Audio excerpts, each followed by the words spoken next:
I always think myself as a storyteller in some sense. For me, curating is rewriting stories, trying to make these constellations like a private detective or something, like really putting things together, creating a new landscape, creating a new view for people to see.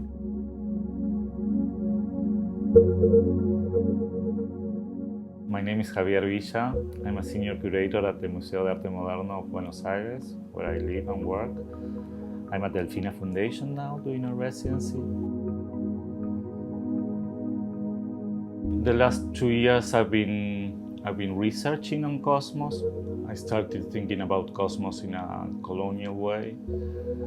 I was always interested in nomadism, not only in my continent, in Latin America, but also European Western nomadism, like this arrow nomadism of these people kind of moving, exploring, colonizing, killing, extracting, destroying, and moving again. I started to think about the colonization of Mars as a metaphor of the colonization of America in some sense. And I started working with the stars as the first map that allowed people to move and to have like a sustainable life in Latin America, to move with the cycles of nature. But also the stars allowed these empires to move around the sea and to conquer.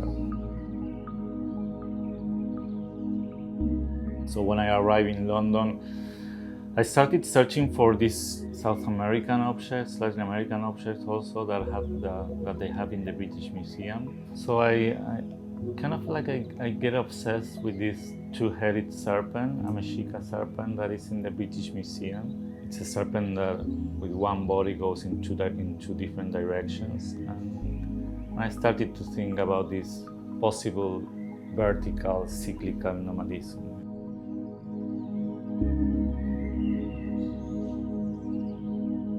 Thinking about what is going up and what is going down, I started researching on a specific meteorite that the Natural History Museum has. I'm doing that because I'm doing also an exhibition next year of Guillermo Faibovich and Nicolas Goldberg. They work with meteorites. So I started like researching on that moment where this meteorite got out of Argentina. This was a sacred meteorite for the Mocoy people. It's an object that is older than Earth, that comes from far away, 50 million years away. And we give it as a gift to the English because they help us with the revolutions against Spain. And I wanted to follow that story. So these objects allowed me to think about a vertical, cyclical nomadism in some sense. It's not like a rocket that goes away and never come back, but it's about going up to be out of yourself and to have like the distance to see again what is happening and then come back.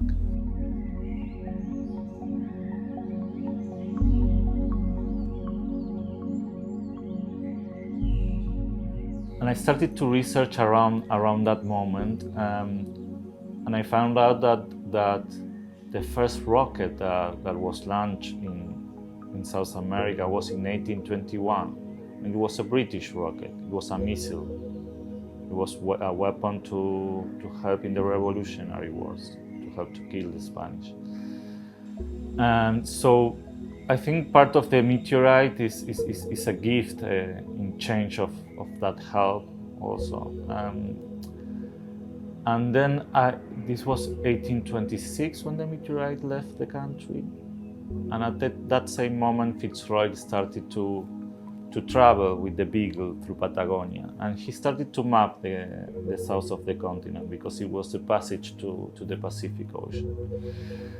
And when they arrived, they took two indigenous people and they took it to England to civilize them in some sense.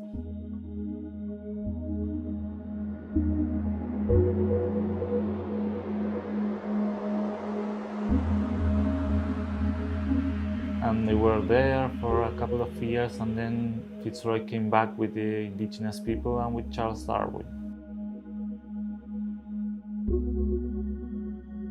So when Darwin stepped in Islas Malvinas, he saw this mammal, this fox, that was he never seen before. It was like a native fox in the middle of an island that arrived there without the help of humans. This fox lived there for thousands of years, and after the British occupied the island, it was extinct in 50 years. All this research also started a series of questions. One question is about heritage. It's about who owns a rock that comes from outer space. And another question it was about what is to be native. And that's kind of like an interesting question, because here in Europe and here in England, if you talk about native, it sounds colonialistic, it sounds Western, it sounds white. But if you talk about native there, it sounds like cultural preservation. It sounds important in Latin America. It sounds something that we have to defend.